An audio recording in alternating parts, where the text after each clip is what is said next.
ingeniero civil, doctor en economía por la Universidad de Pensilvania, decano de la Escuela de Gobierno de la Universidad Torcuato Di Tella. Eduardo Levi Yeyati, buen día, gracias por estar en este evento de Forbes Summit Money. Buenas, ¿cómo están ustedes? Gracias por la invitación. Eduardo acaba de publicar un libro, les recomiendo que lo vean, lo compren por supuesto, pueden leer el reportaje que elegimos en la última edición, un libro cuyo título, Dinosaurios y marmotas en busca del tiempo perdido, es un extraño homenaje en el título a Montessori, a Proust, a Bill Murray con el Día de la Marmota. Eduardo, es un libro que elegiste para trascender un poquito esta coyuntura y tratar de entender por qué vivimos estancados y los problemas de hoy parecieran ser los problemas de siempre. Sí, es un poco así. De hecho, el concepto del libro es revisitar otro libro que escribí sobre el desarrollo argentino hace unos años.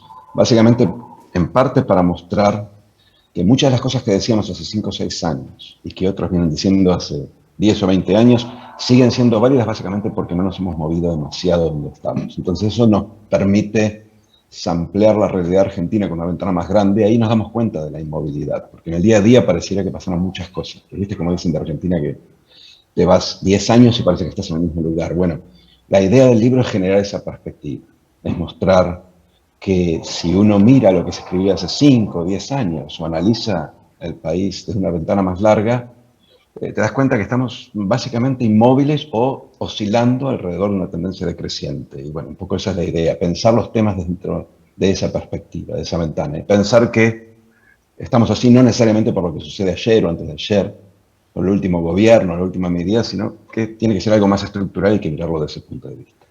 Medidas estructurales que requieren de soluciones mucho más complejas que los eslogan de campaña. Eduardo, sacando la pandemia, la cuarentena, ¿en qué momento que estamos hoy, a qué otro momento te hace acordar de nuestra historia reciente o en realidad es una parálisis constante? Estamos detenidos y anclados en el mismo lugar. Yo creo que estamos no tanto repitiendo crisis anteriores, sino moviéndonos alrededor de un círculo invisible cuyas paredes no terminamos de ver. Las formas, las caracterizaciones de cada uno de estos ciclos recesivos cambian. De hecho, hay mucha varianza, mucha innovación en las formas en las que hacemos las cosas mal.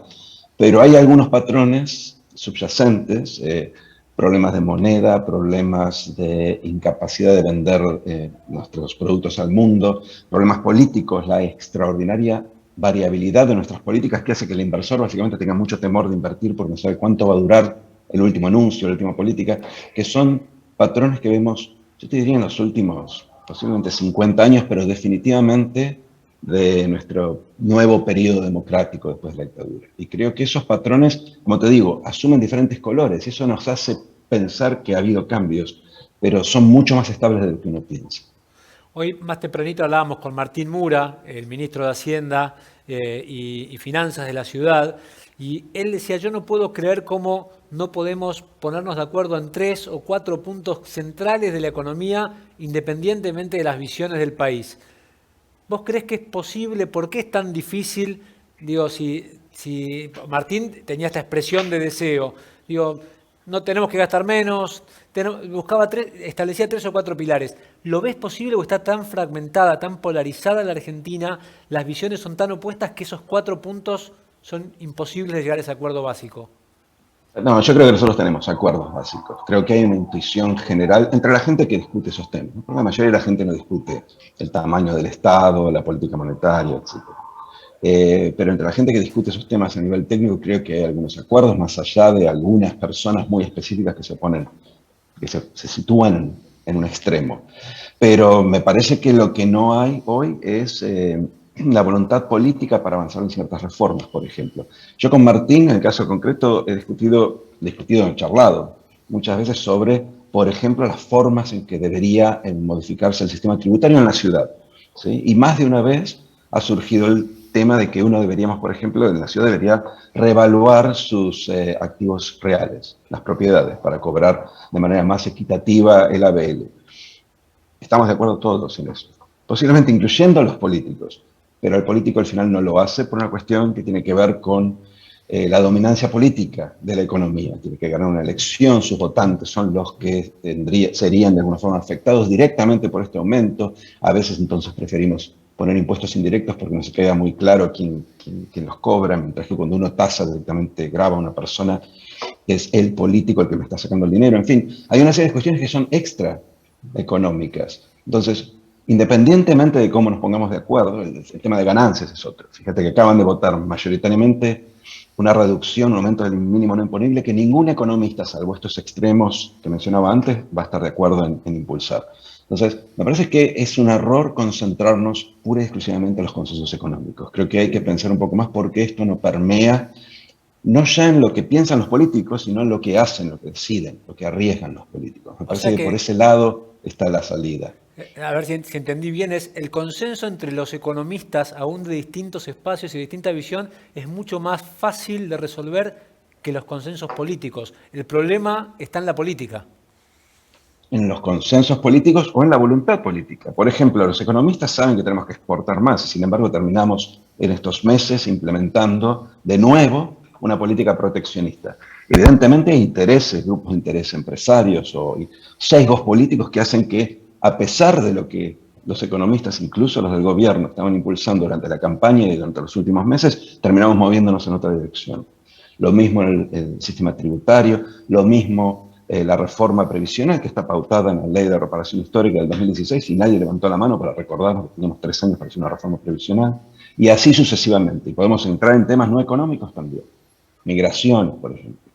Entonces, la pregunta de vuelta es, digamos, lo que no funciona es el puente entre todos estos consensos parciales con matices que tienen los técnicos para resolver los problemas fundamentales del país y su implementación política y su comunicación política, porque si uno no sabe comunicar esto a la gente, difícilmente logre el espacio político, los votos, el apoyo social, como para impulsar medidas que de otro modo serían controversiales. Por eso es que, de vuelta, no es tanto el economista, sino por ahí el diálogo entre el economista o el técnico y el político, y luego, bueno, que el político tenga la audacia alguna vez de desafiar un poco las encuestas y los votos, aunque sea por unos meses. Es interesante porque al final no es la economía estúpido, aquella frase tan famosa, sino es la política estúpido Es la finalmente. política.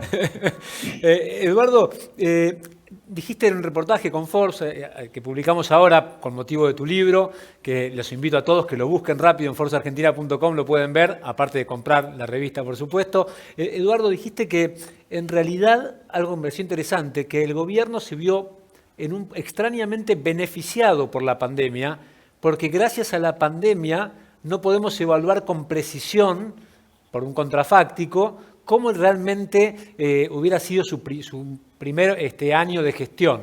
¿Querés ampliar un poquito más esa frase que me pareció impactante? Sí, mira, hay 2 puntos acá que son importantes. Uno que tiene que ver con la confusión, la dificultad de asignación de los resultados.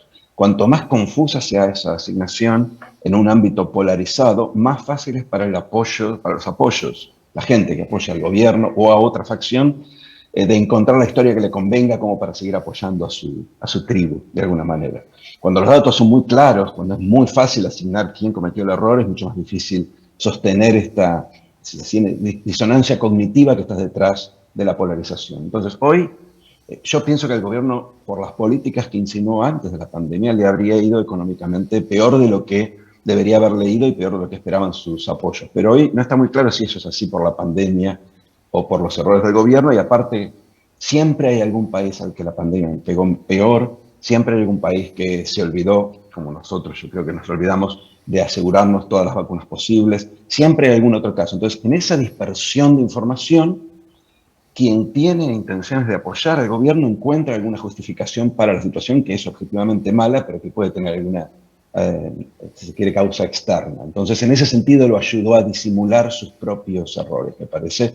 Creo que con el tiempo, en la medida en que ya no se puede apelar a los efectos diferidos de la pandemia, van a quedar más claros dónde el gobierno acierta y dónde erra. Pero en el interín, en la confusión, ganan los dos polos. ¿Sí? Pero en particular, siendo que yo pienso que el gobierno erró su dirección política, creo que se ve beneficiado el gobierno en que no pierde tan rápidamente su apoyo. La última muy cortita, sé que estamos muy sobre la hora. Eduardo, Pierpaolo Barbieri hoy en la mañana nos contaba, te citaba justamente por todo el impacto que vos ves en la educación que ha tenido la pandemia y que podría tener el cierre de escuelas. Pero también transmitió un mensaje de optimismo en un momento donde Argentina pareciera expulsarlo todo, ¿no? La idea de que la única salida está fuera. ¿Cuál es tu visión a esa? ¿La única salida está fuera? ¿Cómo encontrar una ráfaga de esperanza en este país, en este contexto tan complicado? Mira, la salida afuera, un poco siguiendo a Albert Hirschman, es la salida, el exit, digamos, la salida a votar con los pies. Es una capitulación, claramente no es una salida individual que quienes la llevan adelante la hacen a regañadientes, pensándola 20 veces y después sintiéndose mal. Porque tampoco es que nadie quiere mudarse de un país como Argentina, que es un país en donde dan ganas de estar. La salida en términos del país está claramente adentro. Todo el mundo sabe más o menos qué es lo que tenemos que hacer. Armar consensos sobre las políticas públicas no es tan difícil. Probamos un montón de cosas, sabemos dónde nos equivocamos.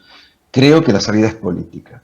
Si vos tuvieras, digamos, el upside o la parte positiva de esto es que si vos tuvieras un líder político y un grupo, una coalición política, que mostrara que puede hacer las cosas que otros no han hecho por cobardía o por especulación, oportunismo, por falta de visión, toda la gente que está afuera va a volver, o gran parte va a volver, con el tiempo, obviamente, porque acá la temporalidad de las políticas hace que uno nunca le crea al político de turno, pero tarde o temprano va a volver, los recursos están, y nosotros tenemos todo para ser mucho mejor de lo que somos, mucho mejor, durante mucho tiempo. Pero la salida no es apelando al individuo. Hoy ya esa apelación ya no tiene credibilidad. De hecho, tuvo muy poca credibilidad en el 2016 y ahora la perdió.